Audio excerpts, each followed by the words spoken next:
โอ้หน่อไม้พี่น้องเอ้ยใส่กับหอยแบบนี้อยู่ที่เที่ยงหน้าไม่ได้ไปใส่กินอาหารบ้านๆทุกสิ่งทุกอย่างก็หาจากน้ำเพื่อนน้ำแห้งพี่น้องเอ้ยบ่ได้ซื้อดอก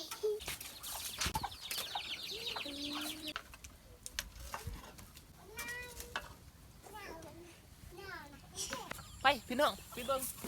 ถึกแล้วได้พี่น้องถึกแล้วมาพี่เจ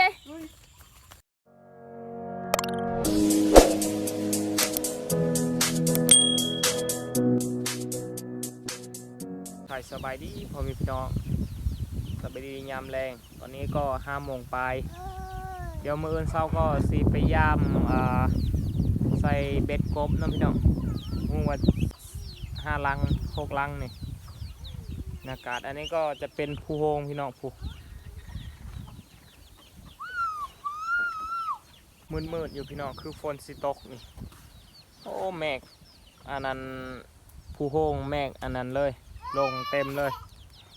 มื้อนี้ก็จะมีทีมคนไทยขึ้นเนาะพี่น้องแต่ว่ายังตาบ่ได้ขึ้นดอกภูโฮง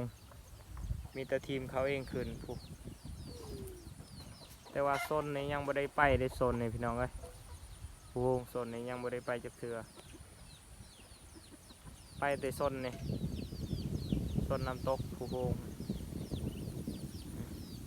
บรรยากาศพี่น้องเย็นคือฝนสิตกนี่อ๋อดูเป็ดนี่กะโอ้ตอดไล่ตอดตีนเนี่ยเดี๋ยว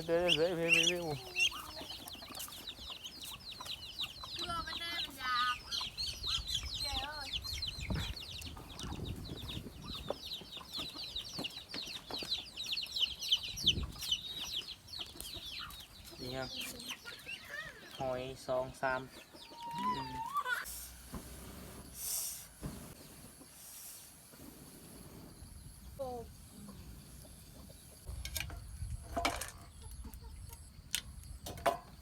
กินหอยมือนี่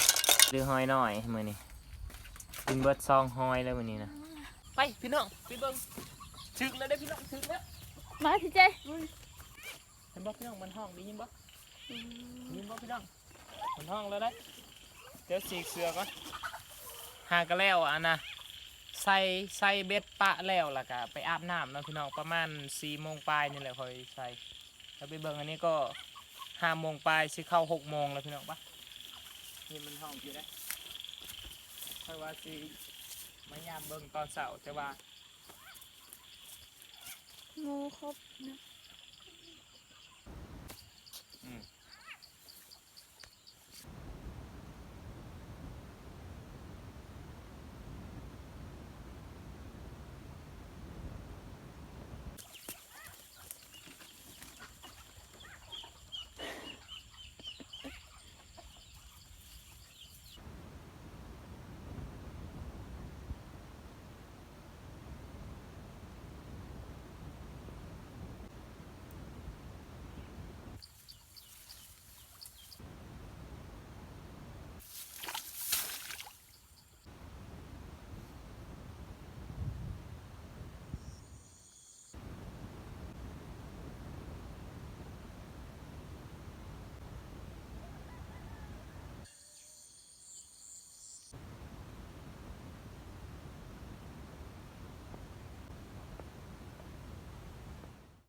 มื้อนี้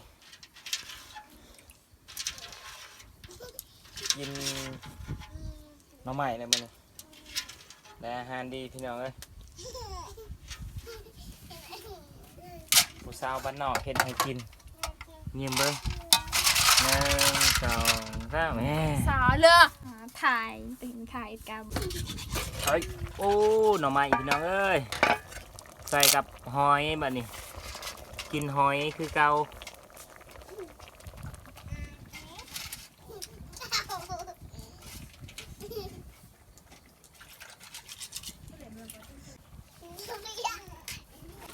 เบิ่งใส่กับกิโลน้ำเพิ่นว่า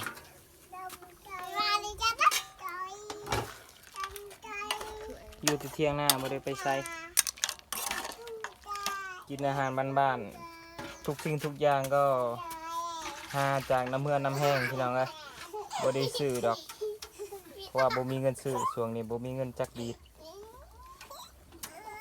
จักดีดเนื้อจักดีดนี่หน้ำใหม่แกงใส่หอยกับจีรอแซ่บหลาย